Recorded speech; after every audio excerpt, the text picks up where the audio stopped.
پیارے دوستو، آپ لوگوں کو خوش آمدید کہتے ہیں پیپل لائف کی ایک اور ویڈیو میں۔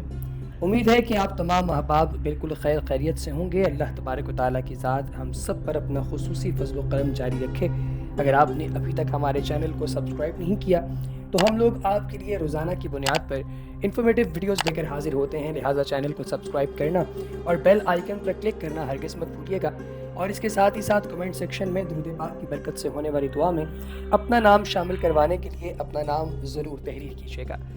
پیارے دوستو، آپ سب اس بات سے بخوبی واقف ہیں کہ اللہ تبارک و تعالیٰ کی ذات نے اس دنیا میں بے شمار ایسے واقعات رونما کیے ہیں جنہیں دیکھ کر انسان کا ایمان تازہ ہو جاتا ہے۔ یہ جو آج کی اس ویڈیو میں آپ کو واقعہ بتانے والا ہوں، یہ ایک ایسی ہندو عورت کا ہے جس نے سعودی عرب کے ولی عہد محمد بن سلیمان کے سامنے قرآن مجید کی گستاخی کرنے کی ہمت کی تو اللہ تبارک و تعالیٰ کے پاک گھر کا یہ متولی اس عورت کے ساتھ کچھ اس طرح کے برتاؤ پر اتر آیا جس کے بارے میں سن کر آپ لوگ بھی خوشی سے پاگل ہو جائیں گے اور جھومنے لگ جائیں گے۔ پیارے دوستوں، کی بات ہر مسلمان جانتا ہے کہ تمام نیکیاں اور عبادات ایک طرف، جبکہ ہمارے پیارے نبی حضرت محمد مصطفیٰ صلی اللہ علیہ وآلہ وسلم کی ذات مبارکہ کی تعظیم اور ان سے پیار ایک طرف۔ اسلام کسی صورت سرکار دو عالم علیہ السلام کی محبت کے بغیر مکمل نہیں ہے، بلکہ آسان الفاظ میں یوں کہیے کہ معدت نبی صلی اللہ علیہ وآلہ وسلم کے بغیر ایمان ادھورا ہے۔ یہی وجہ ہے کہ مالک کائنات نے قرآن مجید میں جگہ جگہ ایسے احکامات نازل فرمائے ہیں جن سے حضور پاک صلی اللہ علیہ وآلہ وسلم کی اطاعت و محبت کا درس ملتا ہے۔ ایک آیت کے مفہوم میں آتا ہے کہ اے مسلمانوں، اپنے رب کی اطاعت کرو اور اس کے رسول کی۔ پیارے بھائیو، یہاں یہ بات قابل غور ہے کہ مالک کائنات نے صرف اطاعت ہی کی تلقین نہیں کی، بلکہ صحابہ کرام رضوان اللہ تعالی علیہم اجمعین کو سرکار سے محبت کا طریقہ بھی بتایا ہے، حتیٰ کہ آپ کی مجلس میں بیٹھنے کے آداب تک سکھائے گئے۔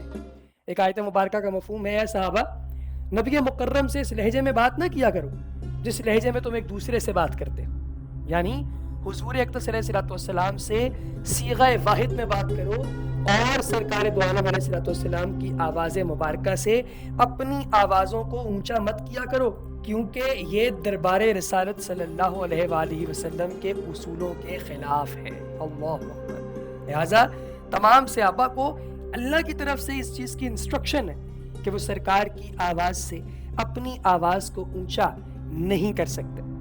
پیارے دوستو، یہ بھی کہا گیا کہ ایسا نہ ہو جائے کہ تم تباہ و برباد ہو جاؤ اور تمہارے اعمال ضائع ہو جائیں۔ کس وجہ سے؟ کہ وہ کہیں اپنی آواز سرکار کی آواز سے اونچا نہ کریں۔ یہ بات قابل غور ہے دوستو کہ حضور کی آواز سے اونچی آواز کرنا بھی تمام عمر کی نیکیوں کو ضائع کر دینے کے مترادف ہے۔ اگر ہم آپسی رویے کی بات کریں تو ہمارے ہاں ایک دوسرے سے اپنی آوازوں کو اونچا کرنا کوئی معیوب نہیں سمجھا جاتا، اور نہ ہی اسے اگلے بندے کی گستاخی سمجھا جاتا ہے، لیکن قربان جائیں اس خلاق دو عالم پر کہ اپنے محبوب کے حضور اتنی سی بھی گستاخی کو گوارا نہ کیا اور اعلان فرما دیا کہ ایسا کرنے والا تباہ و برباد ہو جائے گا۔ صرف قرآن مجید ہی سے نہیں بلکہ متعدد احادیث بھی سند کے ساتھ اس طرح کے متعدد واقعات کو بیان کرتی ہیں جن سے حضور پاک صلی اللہ علیہ وآلہ وسلم کے ادب و آداب کے متعلق بیان کیا گیا ہے۔ سنن ابن داؤد کی جلد نمبر 1 میں حضرت عباس رضی اللہ تعالیٰ عنہ روایت کرتے ہیں کہ ایک نابینا صحابی کی بیوی سرکار دو عالم علیہ السلام کی نعوذ باللہ گستاخی کرتی تھی، اور اس بیوی سے اس صحابی کے 2 بچے بھی تھے۔ اس صحابی نے متعدد بار اپنی بیوی کو سمجھایا کہ ایسا نہ کیا کرے، لیکن وہ باز نہیں آتی تھی۔ ایک رات وہ اپنی بیوی کے نزدیک تھے کہ اس کی بیوی نے سرکار دو عالم علیہ السلام کے بارے میں نعوذ باللہ نازیبا کلمات کہنا شروع کر دیے۔ اس بار اس صحابی سے گستاخی برداشت نہ ہوئی اور اس نے فوراً ایک خنجر اٹھایا اور بیوی کے پیٹ میں گھونپ دیا، اور وہ بدبخت عورت وہیں تڑپ تڑپ کر واصل جہنم ہو گئی۔ جب صبح ہوئی تو یہ مقدمہ سرکار دو عالم علیہ السلام کی بارگاہ میں پیش کیا گیا۔ حضور اکرم علیہ السلام نے فرمایا کہ وہ شخص آگے جائے جس نے یہ کبھی عمل کیا ہے۔ اتنا سننا تھا کہ وہ صحابی اٹھ کر اپنی جگہ سے اٹھ کر آگے آ گئے۔ انہوں نے وضاحت کرتے ہوئے عرض کیا، یا رسول اللہ صلی اللہ علیہ وآلہ وسلم، آپ پر میرے ماں باپ قربان، میری یہ بدبخت بیوی آپ کے بارے میں نعوذ باللہ نازیبا کلمات بکا کرتی تھی، کل رات بھی اس نے ایسا ہی کیا، اور اس مرتبہ مجھ سے برداشت نہیں ہوا اور میں نے اسے ہلاک کر دیا۔ اس بیوی سے میرے 2 بچے بھی ہیں اور وہ مجھ سے بہت محبت بھی کرتے ہیں۔ تو آپ علیہ الصلوۃ والسلام نے فرمایا کہ گواہ ہو جاؤ اس دنیا میں اس کا خون بہا معاف ہے، یعنی اس پر کوئی حد لاگو نہیں ہوگی۔ اس سے یہ بات ثابت ہو گئی کہ حضور صلی اللہ علیہ وآلہ وسلم کا ادب اور ان سے والہانہ محبت کس قدر ضروری ہے۔ مختصر یہ کہ یہی ایمان کی بنیاد ہے۔ اب آپ کو بتاتے ہیں کہ جب سعودی ولی عہد محمد بن سلیمان کے سامنے ایک ہندو عورت نے قرآن مجید کی گستاخی کی تو سعودی شہزادے نے اس کا کیا حشر کیا۔ دوستو آپ سب جانتے ہیں کہ حال میں انڈیا میں ایک بدبخت عورت نپر شرما نے حضور اکرم علیہ الصلوۃ والسلام کے بارے میں گستاخانہ کلمات کہے تھے، جس نے دنیا کے تمام مسلمانوں کے دلوں میں غم اور غصے کے جذبات پیدا کر دیے تھے۔ جہاں دوسرے مسلمان ممالک اس کی بھرپور مذمت کر رہے تھے، وہیں سعودی عرب نے انتہائی غصے کا اظہار کیا۔ اس پر بھارتی حکومت نے ایک وفد کو سعودی عرب میں بھیجا تاکہ آپس میں مذاکرات کر کے اس معاملے پر سعودی عرب کو وضاحت دے کر ٹھنڈا کیا جائے، کیونکہ ایسا نہ کرنے سے ان کی تجارت بری طرح سے متاثر ہو سکتی۔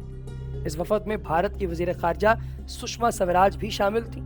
وفد جب ولی عہد کے ساتھ محو گفتگو تھا اور نپر شرما کے بیان کی وضاحت کرتے ہوئے اس کا دفاع کر رہے تھے، تو اسی دوران بھارت کی وزیر خارجہ سشما سوراج نے قرآن مجید کے بارے میں نازیبہ کلمات کہے، نعوذ باللہ۔ تو اس پر یہ سننا تھا کہ سعودی ولی عہد محمد بن سلمان اپنے غصے پر قابو نہ رکھ سکے اور اٹھ کر بھارتی وزیر خارجہ اس بدبخت عورت سشما سوراج کے چہرے پر ایک زناٹے دار تھپڑ رسید کیا۔ یہ تھپڑ اسے اتنی زور سے لگا کہ وہ وہیں جہنم واصل ہو گئی۔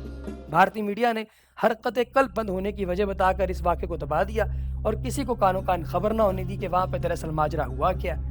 بھارتی میڈیا اور سرکار جو بھی کہے، لیکن حقیقت یہ ہے جو میں نے آپ کو بڑے مستند خفیہ ذرائع سے بات پتہ چلوا کر بتائی۔ دوستو اس ویڈیو میں جو بات آپ کے ساتھ کی جا رہی ہے، اس بات کی اگر آپ تحقیق کرنا چاہیں تو آپ کو اس چیز کی کھلی اجازت ہے، آپ اس کی تحقیق کر سکتے ہیں۔ اور آپ کو یہ بھی بتاتا چلوں کہ اس واقعے کو دبانا بھی محمد بن سلمان کے لیے کوئی بہت بڑی بات نہیں تھی، کیونکہ آپ جانتے ہیں کہ پوری دنیا میں یہ معاملات اس وقت جو ہے وہ پلے پڑے ہیں۔ سب کو اس بات کا کھلا ڈلا پتہ ہے کہ بھئی جہاں بھی کہیں چلے جائیں، کچھ بھی کر لیں، ایک چیز تو انڈرسٹوڈ ہے، ایک بات تو ایسی ہے جس کے بارے میں ہر بندے کو یقین بھی ہے اور وہ اس بات پر مکمل طور پہ ایمان رکھتا ہے، اور وہ بات یہ ہے کہ دنیا بھر میں کہیں بھی آپ چلے جائیں، کچھ بھی کر لیں، مسلمان کبھی بھی اپنے سرکار کے بارے میں بری بات نہیں سن سکتا، چاہے وہ ایمان کے حوالے سے کتنا ہی کمزور کیوں نہ ہو، لیکن ایسی بات وہ کبھی بھی نہیں سن سکتا۔ تو اب ظاہر ہے محمد بن سلمان لاکھ برا ہوگا، جمال خاشقجی کو تو بھی اس نے مروایا تھا، برا ہی تھا نا، لیکن جب اس نے بھی سنا کہ سرکار کی شان میں گستاخی کی جا رہی ہے تو برداشت اس سے بھی نہیں ہوا۔ اللہ پاک کی ذات کرم کا معاملہ کرے۔ اگلی ویڈیو تک دیجیے اجازت، اللہ حافظ۔